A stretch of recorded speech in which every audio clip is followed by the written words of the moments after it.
With, سوا، یغوس، یعوق اور نصر۔ نوح علیہ السلام کے عہد کے یہ 5 بڑے دیوتا تھے جن کی پرستش بڑی دھوم دھام سے کی جاتی تھی۔ حضرت نوح علیہ السلام نے صدیوں اپنی قوم کو سمجھایا کہ یہ بے جان بت کیوں کر خدا بن سکتے ہیں، لیکن ان کا کوئی خاطر خواہ نتیجہ نہ نکلا۔ اس کا تفصیلی ذکر آج کی اس ویڈیو میں دیکھیے۔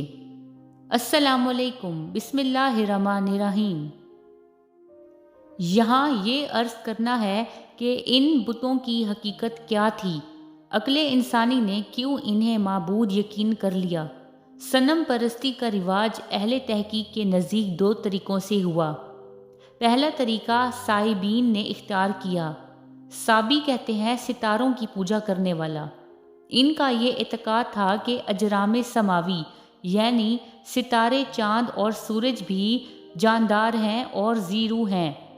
ان کا تعلق اس عالم دنیا سے بھی ہے اور اسی تعلق کی بنا پر یہاں سارے تغیرات، ولادت، موت، صحت، بیماری، فتح، شکست، عزت، ذلت وغیرہ روح پذیر ہوتے ہیں۔ جب ان کے ذہن میں یہ عقیدہ راسخ ہو گیا تو ان کی عبادت کی طرف راغب ہوئے، لیکن یہ اجرام ان کی رسائی سے بالا تر تھے۔ ان میں سے بیشتر ان کی آنکھوں سے اوجھل تھے۔ انہوں نے ان کے ناموں پر بت بنا کر سامنے رکھ لیے اور اس کا ذکر تصور کر کے ان کی عبادت شروع کر دی۔ مذاہب باطلہ میں سے سب سے قدیم مذہب انہی سائبین کا ہے۔ ہو سکتا ہے کہ یہ 5 بت جن کی پرستش حضرت نوح علیہ السلام کے زمانے میں ہوتی تھی بعض ستاروں کے نام ہوں اور ان کے ناموں پر یہ بت تراشے گئے ہوں۔ نصر تو 2 ستاروں کا نام ہے، ایک کو نصر الواقعہ اور دوسرے کو نصر الطائر کہتے ہیں۔ اشوربین جو نوح علیہ السلام کے بعد آئے، ان کے ایک معبود کا نام نصروخ یعنی نصر عظیم تھا۔ اس کا ایک ہیکل ان کے دارالحکومت نینوا میں بھی تھا جس کی وہ پوجا کیا کرتے تھے۔ بت پرستی کی دوسری وجہ یہ بتائی جاتی ہے کہ جب ان میں بعض ایسے لوگ پائے جاتے جو کہانت، شجاعت، قوت یا علم و دانائی میں عام لوگوں کی نسبت زیادہ اونچا درجہ رکھتے تو عام عوام اس غلط فہمی میں مبتلا ہو جاتے کہ ان کی روح میں الہی نفوذ کیے ہوئے ہے۔ اس لیے ایسے لوگوں کے مرنے کے بعد ان کے مجسمے تراش لیے اور ان کی عبادت کرنے لگے۔ کتب تفسیر میں ایسی روایات بھی مذکور ہیں کہ حضرت آدم علیہ السلام کے 5 بیٹے تھے، ود، سوا وغیرہ، بہت پارسا اور بہت عبادت گزار تھے۔ جب یہ انتقال کر گئے تو لوگوں پر ان کی جدائی بڑے شاق گزری اور بہت غمگین ہو گئے۔ انہیں ان کی موت کا ازحد صدمہ پہنچا کیونکہ یہ لوگ انہیں اللہ کی دعوت دیا کرتے تھے۔ ان کے نورانی چہروں کو دیکھ کر ان کی صحبت میں بیٹھ کر انہیں خدا کی یاد آ جاتی تھی۔ کسی کے مشورے سے بعض نے لکھا ہے کہ مشورہ دینے والا ابلیس تھا اور انسانی شکل میں اس کے پاس آیا تھا۔ انہوں نے اس کی تصویریں بنا لیں تاکہ ان کو دیکھ کر دلوں کو سکون ملے اور اللہ تعالیٰ کی یاد کا جذبہ کمزور نہ ہونے پائے۔ کئی نسلیں تو اسی حالت میں گزری، لیکن جب کافی عرصہ گزر گیا تو بعد میں آنے والی نسلوں نے رفتہ رفتہ اصلی مقصد کو بھلا دیا اور شیاطین، جن و انس کے اغوا کرنے پر انہیں اپنا معبود سمجھ لیا اور ان کی عبادت شروع کر دی۔ حضرت نوح علیہ السلام نے انہیں بہت سمجھایا لیکن وہ باز نہ آئے، یہاں تک کہ اللہ تعالیٰ کا غضب طوفان کی صورت میں نمودار ہوا اور انہیں اور ان کے بتوں کو بہا کر لے گیا۔ اس طوفان سے صرف وہی لوگ بچے جو آپ کی کشتی میں سوار تھے اور جو توحید پر کامل ایمان رکھتے تھے۔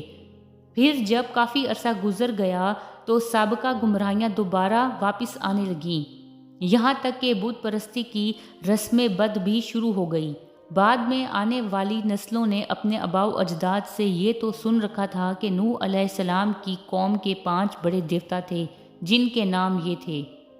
ان لوگوں نے اپنے جذبہ مذہب پرستی کی تسکین کے لیے نئے بت تراشے اور انہیں ان پہلے دیوتاؤں کے ناموں سے موسوم کر دیا۔ عرب میں پہلے بت پرستی کا آغاز کرنے والا عمر بن لوہا تھا۔ یہ ان لوگوں سے متاثر ہوا۔ اس نے 340 سال کی طویل عمر پائی۔ کعبہ کی تولید 500 سال تک اسی کے ہاتھ میں رہی اور اس کی اولاد کے پاس رہی، اور اس نے بت پرستی کو رواج دینے میں اپنی بھرپور کوششیں صرف کر ڈالیں۔ کعبۃ اللہ، جس کو حضرت خلیل علیہ السلام نے اللہ لا شریک کی عبادت کے لیے تعمیر کیا تھا، اس بدبخت کے زمانے میں بت خانہ بنا۔ عرب کے مختلف قبائل کے ہاں جو بت تھے، ان میں بھی جن کو بڑی شہرت ملی اور ناموری حاصل ہوئی، وہ 5 بت بھی تھے جن کے نام ود، سوا، یغوث، یعوق اور نصر تھے۔ بنی کلب کے بت کا نام ود تھا، جس کا مندر دومت الجندل میں تھا۔ قریش کا بھی ایک بت تھا جس کو وہ ود کہا کرتے تھے۔ ہو سکتا ہے کہ یہ وہی بنی کلب والا بت ہو اور یہ اس کا تلفظ ود مضموم کرتے ہوں۔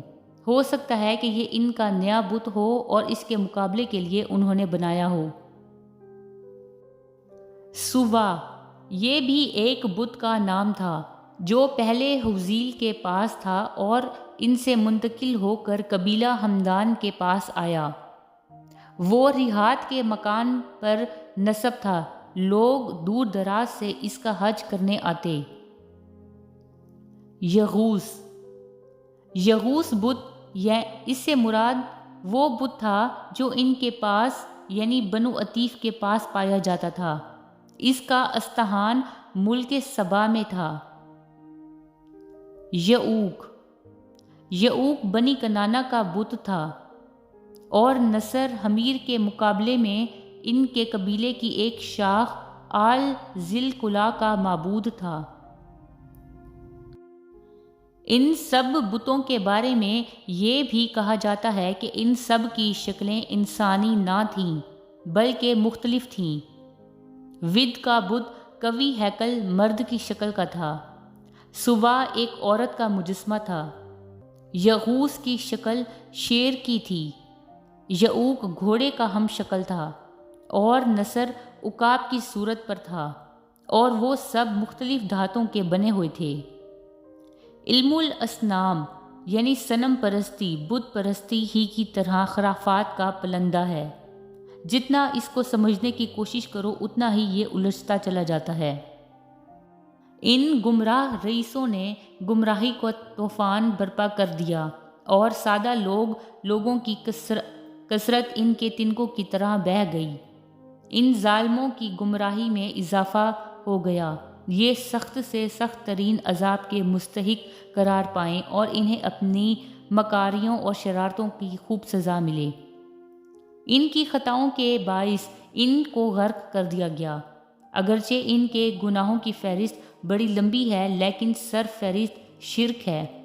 یہی ان کا وہ گناہ تھا جس کے باعث وہ دوسرے گناہوں کی دلدل میں پھنستے چلے گئے، اور انبیاء صالحین نے ان کو باہر نکالنے کی جس قدر کوششیں کی، انہوں نے اتنی ہی ہٹ دھرمی سے کام کیا۔ آئی ہوپ آج کی ویڈیو آپ کو پسند آئی ہوگی۔ مزید ویڈیوز دیکھنے کے لیے چینل کو سبسکرائب کر لیں۔ جانے سے پہلے لائک، کامنٹ، شیئر ضرور کر لیجئے گا۔ میں پھر ملوں گی ایک نیو ویڈیو میں ایک نیو ٹاپک کے ساتھ۔ تب تک کے لیے مجھے اجازت دیں۔ اللہ حافظ۔ جزاک اللہ خیر۔ شکریہ۔